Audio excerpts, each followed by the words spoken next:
भगवान की जय। गुणातीतोऽक्षरं ब्रह्मा भगवान् पुरुषोत्तमः जनो जानन्निदं सत्यं मुच्यते भवबन्धनात् मुच्यते भवबन्धनात्। श्री स्वामीनारायण भगवान की जय। प्रमुख स्वामी महाराज की जय। प्रकट ब्रह्म स्वरूप गुरु हरि महंत स्वामी जी महाराज की जय। आज जो युवा पारायण का आयोजन हुआ है उसका जो प्रथम जो सत्संग का प्रसंग रहेगा उसका टॉपिक है कि हमें युवा अवस्था में कैसे संयम रखना है, जो कि आज की युवा पीढ़ी में बहुत ज़्यादा मिसिंग है। तो उस प्रसंग की हम शुरुआत करते हैं। एक कवि ने युवा अवस्था के बारे में ये कहा है कि मनुष्य की सारी जिंदगी का जो गोल्डन पीरियड है वो युवा अवस्था है, क्योंकि इस काल में तन मन में गजब की शक्ति का संचार होता है। ये वो स्टेज है जब सबसे ज़्यादा ऊर्जा होती है। चाहे जैसी भी चुनौती आए, कितने भी रुकावटें आए, युवा अवस्था हर एक चीज़ का सामना कर सकती है। आइए इसको एक इंसिडेंट के द्वारा समझते हैं। बालकृष्ण उपाध्याय नामक एक भारतीय युवक अमेरिका में रहता था। उसने एक दिन इटली के एक 18 वर्ष की युवक के बारे में न्यूज़ पढ़ी कि वो 18 वर्ष की आयु में ही डॉक्टर बन गया। ये पढ़ने के बाद उसको बहुत आश्चर्य हुआ और उसका भी डॉक्टर बनने का बहुत मन हुआ। तब उसको आपको जानकर आश्चर्य होगा, उसने भी 17 वर्ष की आयु में डॉक्टर की सारी पढ़ाई पूर्ण कर ली। लेकिन अमेरिका के ऑर्गेनाइजेशन ऑफ डॉक्टर्स के ऐसे नॉर्म्स थे कि 21 वर्ष से पहले आप डॉक्टर की प्रैक्टिस स्टार्ट नहीं कर सकते। इस बात पे उस युवा की ऑर्गेनाइजेशन के साथ बहुत ज़्यादा डिबेट और आर्ग्यूमेंट हुई। तब उस युवा ने कहा कि एक 50 साल का डॉक्टर भी तो इमेच्योर हो सकता है, एज डजेंट मैटर। मेरे को आपका अपने फील्ड का एक्सपीरियंस और लर्निंग को आप देखिए तो मैं आपको एक अच्छी परफॉर्मेंस दिखा सकता हूँ। इतना गजब का कॉन्फिडेंस देखकर ऑर्गेनाइजेशन भी उसके सामने झुक गई और आपको जान के आश्चर्य होगा कि उसने 17 वर्ष की आयु में अपनी डॉक्टर की पढ़ाई और प्रैक्टिस को स्टार्ट कर दिया। तो बालकृष्ण के गजब के कॉन्फिडेंस के कारण अमेरिकन सरकार भी उसके सामने झुक गई। जी हाँ, ये है युवा अवस्था। कितने भी विघ्न आए, कितनी भी प्रॉब्लम्स आए, युवा एक हर चीज़ को जो है बड़ी ही ऊर्जा के साथ पार कर सकता है। दूसरा प्रसंग है 1989 नवंबर का, जब एक 16 वर्ष के युवक जिसका नाम सचिन तेंदुलकर है, उसने अपनी टेस्ट क्रिकेट की पारी को शुरुआत दी और अपने करियर को स्टार्ट किया। तो जब उसका ये टेस्ट क्रिकेट था तो उसकी जो लास्ट इनिंग थी उसमें उसको पाकिस्तान के बहुत सारे फास्ट बॉलर्स का सामना करना पड़ा, जैसे कि वसीम अकरम, इमरान खान। तो जब लास्ट टेस्ट था तो एक बाउंसर बॉल आई और सचिन जी के मुंह पर आकर लगी। उसकी वजह से उनको बहुत खून आना शुरू हुआ, लेकिन उन्होंने ड्रेसिंग रूम में जाकर फर्स्ट एड और उपचार लेना ठीक नहीं समझा। वह खून के साथ सारी टी शर्ट में उनकी ब्लड से भर गई, पर वो फिर भी फील्ड पे रहकर खेलते रहे। उसी मैच के अंदर उन्होंने चोट के साथ भी 50 सेंचुरी, हाफ सेंचुरी कंप्लीट करके 57 रन्स कंप्लीट करे। तो ऐसी होती है युवा अवस्था, एकदम गर्म खून वाली, और जिसमें आपको बहुत ज़्यादा ऊर्जा रहती है। तो जैसे नदी को अगर समुद्र से मिलना हो तो वो कैसे मिलेगी? यदि वो अपनी सीमाओं के अंदर चलती रहे तभी वो समुद्र में जाके मिल सकती है। यदि वो पानी जो है अगर अपनी सीमाओं से बाहर चला गया तो वो समुद्र में जाके मिल ही नहीं सकता। ऐसी एक युवा की ज़िंदगी होती है। अगर आप उसका पूरा जीवन का संचार देखिए तो जो युवा अवस्था है वो इतनी क्रिटिकल है। अगर वो उस टाइम पे अपना गोल या टारगेट फिक्स नहीं करेगा, लक्ष्य नहीं उसे अपना पता होगा, तो उसकी पूरी ज़िंदगी भी खराब हो सकती है। इसलिए हमारी संस्था के परम पूज्य महंत स्वामी महाराज ने सत्संग दीक्षा के 213वें श्लोक में ये बात कही कि कुमार तथा युवा अवस्था में विशेष संयम रखना बहुत ज़रूरी है। तो जो कि आज हमारा टॉपिक है संयम। शक्ति का जो नाश करने वाली चीज़ें हैं, जैसे कि अयोग्य दृष्टि और स्पर्श, उसका हमें त्याग करना। अब ये अयोग्य क्यों है? अयोग्य का मतलब है कि अगर आपने कोई लाइफ में टारगेट या लक्ष्य फिक्स किया है तो उस चीज़ को पूरा करने के लिए जो आपको रास्ते में डिस्ट्रैक्शंस फेस आप करोगे, उसका मतलब है अयोग्य। और जो आपको चीज़ें अपने लक्ष्य तक पहुंचाएगी, जैसे कि भगवान, एक सच्चा गुरु, वो है योग्य। तो महंत स्वामी महाराज ने इस श्लोक में बताया है कि हमारे इस कुमार अवस्था में हमारे पास शक्ति का भंडार होता है। इस भंडार पे शक्ति रूपी संपत्ति लूट ना जाए, उसके लिए विशेष संयम रखना बहुत ही ज़रूरी है। उसमें भी उन्होंने हमारी शक्ति को नाश कराने वाले 2 बातों का उल्लेख किया है, जैसा कि मैंने बताया, अयोग्य स्पर्श और दृष्टि। हमारे अभ्यास को मददगार हो, पुष्ट करे, ऐसा देखना योग्य कहलाएगा, वो भी मैंने आपको बताया। इसको अब हम एक प्रसंग के द्वारा समझेंगे। महाभारत के बारे में सबने सुना है। एक बार हुआ ऐसा कि गुरु द्रोण ने एक प्रतिस्पर्धा रखवाई, जिसमें उन्होंने एक पेड़ के ऊपर एक नकली पंछी को रखा और उसकी आंख को निशाना बनाने को कहा। तो कौरव और पांडवों ने अपना अभ्यास जो है वो स्टार्ट किया। सबसे पहले युधिष्ठिर आए, तो गुरु द्रोण ने उनको एक प्रश्न पूछा कि तुम जब ये लक्ष्य कर रहे हो तो तुम्हें क्या क्या दिख रहा है? तो उसने कहा, गुरुदेव मुझे पंछी दिख रहा है, वो जिस पेड़ पे बैठा है मुझे वो भी दिख रहा है, उसके पीछे के पहाड़ और मुझे जितने कौरव पांडव है वो भी दिख रहे हैं। ये सुनकर वो बहुत निराश हुए और गुरु द्रोण ने उसका जो अटेम्प्ट है उसे फेलियर घोषित कर दिया। जब सबकी बारी होगी, एंड में अर्जुन की बारी आई और अर्जुन से जब यही प्रश्न पूछा गया तो अर्जुन ने बहुत ही सुंदर जवाब दिया कि गुरुदेव मुझे सिर्फ और सिर्फ पंछी दिखाई दे रहा है। ये सुनकर गुरुदेव अत्यंत प्रसन्न हुए और उन्होंने कहा, तुम और एकाग्रता से देखो। फिर अर्जुन ने कहा, गुरुदेव मुझे सिर्फ और सिर्फ पंछी की आंख दिखाई दे रही है।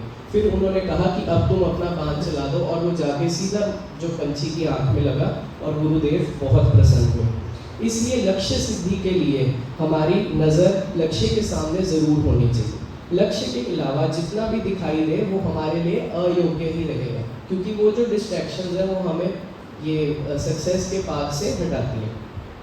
अब अगर हम आज के टाइम की बात करें, वर्तमान समय में हमारे लक्ष्य से दूर ले जाता एक सबसे बड़ा डिस्ट्रैक्शन फैक्टर है। वो जितने मेरे सामने युवा बैठे हैं मैं उनसे पूछना चाहूँगा कि आपके अकॉर्डिंग सबसे बड़ा जो डिस्ट्रैक्शन फैक्टर है वो क्या है?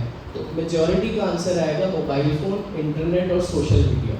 तो सोशल मीडिया जैसे कि इंस्टाग्राम, फेसबुक, स्नैपचैट, हम ये देखते हैं आज इतनी बड़ी डिस्ट्रैक्शन बन गई है कि आप एक रियल लाइफ एग्जांपल लेते हैं। जितने आज सारे युवा युवती यहाँ पे मौजूद हैं, रात को 10 बजे सबका सोने का एक आइडियल टाइम है, लेकिन अगर वो 2 मिनट भी फ़ोन खुल जाए, इंस्टाग्राम पे रील चलनी शुरू हो जाए, पता नहीं चलता कब वो 10 के 12, साढ़े 12, 1 बज जाता है।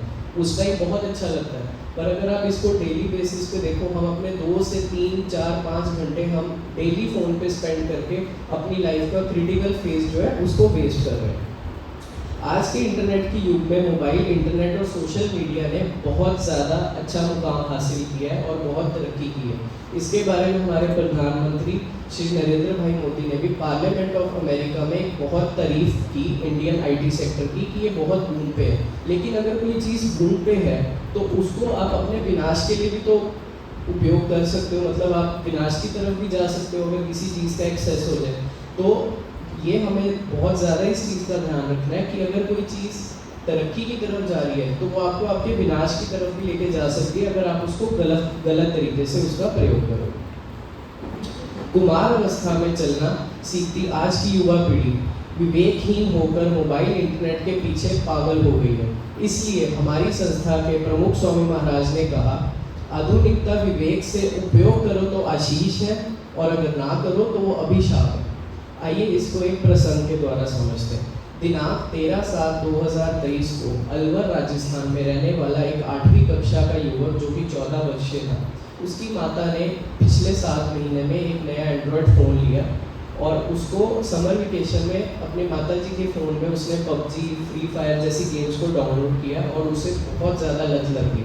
8-10 घंटे वो रोज़ के ये गेम्स खेलता था और उसकी ये स्थिति होगी कि वो रात को सोते सोते भी उसकी मेंटल स्टेट गेम नहीं होती थी, तो वो फायर ऐसे शब्दों का नींद में प्रयोग करना स्टार्ट कर देता था। ये देखकर उसके माता पिता जो थे बहुत ज़्यादा चिंतित रहने लग गए। उन्होंने जब एक डॉक्टर को चेकअप करवाया तो पता चला कि उसका मानसिक संतुलन ही बिगड़ चुका है, तो उसको एक मेंटल हॉस्पिटल में उसका दाखिला करना पड़ा, जहाँ पे उसके साइकेट्रिस्ट का ट्रीटमेंट चला। अब जो उसके माता पिता थे वो इतने वेल ऑफ नहीं थे कि वो इसका खर्चा भी उठा सके। तो आप देखो, एक फ़ोन की वजह से, एक डिवाइस की वजह से और एक गलत आदत की वजह से उनकी पूरी फैमिली का जो फाइनेंशियल कंडीशन है वो कितनी ख़राब होगी, सिर्फ एक गलत आदत की वजह से।